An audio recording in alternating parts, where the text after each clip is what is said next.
দেখতে দেখেন কত সুন্দর হয়েছে, খেতে কিন্তু খুবই মজা হয়েছিল। অনেস্টলি হালিম আলাম আমাদের থেকে অনেক মজা হয়েছিল।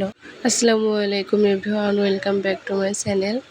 আজকের বিকেলের নাস্তায় আমি হালিম বানিয়েছিলাম, তো সেটাই আপনাদের সাথে শেয়ার করছি। এখানে আমি 1 প্যাকেট হালিম মিক্সের মশলা নিয়ে নিয়েছি একটা বাটিতে, দেন ডাল চালের মিক্সটা নিয়ে নিয়েছি একটা ডিশে। তো তারপর এখানে আমি ফুটন্ত গরম পানি দিয়ে চামচের সাথে সুন্দর করে নেড়েচেড়ে মিশিয়ে নিয়ে ঢাকনা দিয়ে ঢেকে রেখে দেবো 1 ঘন্টার জন্য। তো আপনাদের হাতে যদি সময় না থাকে আপনারা আধা ঘন্টা ঢেকে রাখতে পারেন, কোনো সমস্যা নাই। তো আমি এখানে কোনো ব্র্যান্ডকে প্রমোট করছি না, সেজন্য আমি প্যাকেটটা দেখালাম না। আপনারা যে কোনো ব্র্যান্ডের হালিম মিক্স নিয়ে হালিমটা রান্না করে নিতে পারেন, কোনো সমস্যা নাই। দেন আমি এখানে একটা প্যান বসিয়ে দিলাম চুলায়, তারপর সেখানে কিছুটা রেগুলার তেল দিয়ে দিয়েছি রান্নার। দেন তার মধ্যে আমি দিয়ে দিলাম পেঁয়াজ কুচি। এই পেঁয়াজটা আমি বেরেস্তার কালার করে ভেজে নিব। তো দেখেন আমার পেঁয়াজটা কিন্তু বেরেস্তার কালার করে ভেজে নেওয়া শেষ। এখন এখান থেকে আমি অর্ধেকটা পেঁয়াজের বেরেস্তা উঠিয়ে নেব এবং বাকি অর্ধেকটাতে আমি রান্নার কাজে ব্যবহার করব। তো দেখেন আমার বেরেস্তাটা কিন্তু উঠানো শেষ। এখন এখানে আমি মাংস দিয়ে দিচ্ছি। এখানে আমি হাফ কেজির মতো মাংস নিয়েছি। হাড় চর্বি সহ মাংসটা নেওয়ার চেষ্টা করবেন। তো এখানে আমি হাড় চর্বি সহ হাফ কেজির মতো মাংস নিয়ে নিয়েছি। দেন এটা আমি পেঁয়াজের বেরেস্তার সাথে 2-3 মিনিট একটু সুন্দর করে ভেজে নিয়েছি।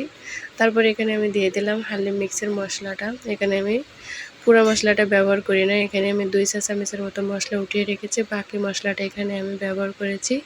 দেন খুন্তির সাহায্যে নেড়েচেড়ে সুন্দর করে মিশিয়ে নিচ্ছি সব কিছু। তো দেখেন আমার সুন্দর করে সব কিছু কিন্তু মেশানো শেষ। এখন আমি এখানে বাকি মশলাগুলো অ্যাড করব। তো এখানে বাকি মশলাগুলো আমি দিয়ে দিচ্ছি 1 চামচ আদা বাটা, 1 চামচ রসুন বাটা,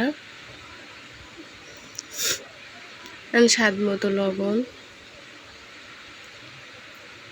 এখানে আপনারা মশলার পরিমাণটা বুঝে দিবেন, যেহেতু প্যাকেট মশলা দিয়ে রান্না করব, এখানে কিন্তু সব ধরনের মশলা দেওয়া থাকে।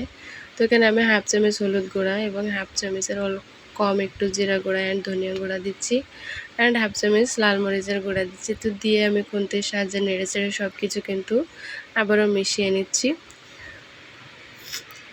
তো খুন্তির সাহায্যে সব কিছু নেড়েচেড়ে মিশিয়ে নিলাম। তো এভাবে আমি কষিয়ে নেব 2-3 মিনিট একটু।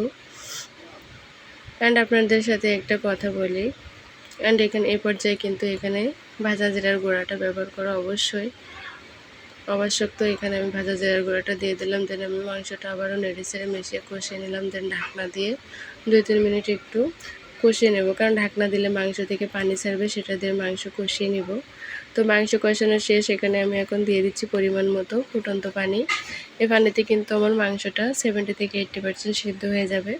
এখানে কিন্তু আমার মাংসটা ফুল সিদ্ধ করার দরকার নাই, কারণ আমার মাংসটা কিন্তু ডাল চালের মিক্সের সাথে আরও রান্না করতে হবে। তো দেখেন আমার মাংসের পানিটাও শুকিয়ে এসছে, মাংসটাও কিন্তু 70 থেকে 80% সিদ্ধ হয়ে গেছে।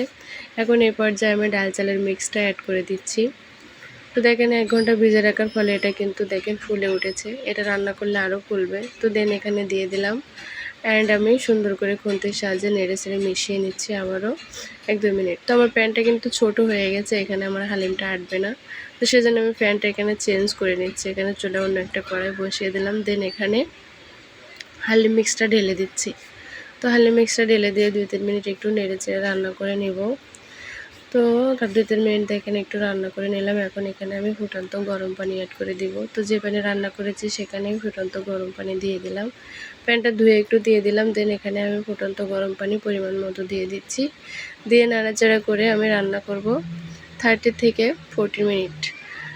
এটা আমি মিডিয়াম টু লো আঁচে রান্না করব, কারণ হালিমটা কিন্তু মিডিয়াম টু লো আঁচে রান্না করতে হয়, তাহলে ফ্লেভারটা ভালো আসে। আপনারা দেখবেন হালিমওয়ালা মামারা কিন্তু যতক্ষণ পর্যন্ত হালিম বিক্রি করে ততক্ষণ পর্যন্ত চুলাটা কিন্তু লো আঁচে জ্বালিয়ে রাখে, সেজন্য ওদের হালিমের ফ্লেভারটা অনেক ভালো আসে। তো এভাবে 30-40 মিনিট রান্না করার পরে আর হালিমটা কিন্তু ফাইনালি রান্না ডান। তো আমি রান্না শেষ হওয়ার 2-3 মিনিট আগে এখানে পেঁয়াজ বেরেস্তাটা এবং বাকি যে মশলাটা ছিল সেটা দিয়ে নেড়েচেড়ে মিশিয়ে দিলাম। দেন 2-3 মিনিট রান্না করব। তো 2-3 মিনিট রান্না করার পরে আমি হালিমটা এখানে নামিয়ে নিলাম। দেন পরিবেশন করে আপনাদের দেখিয়ে দিচ্ছি।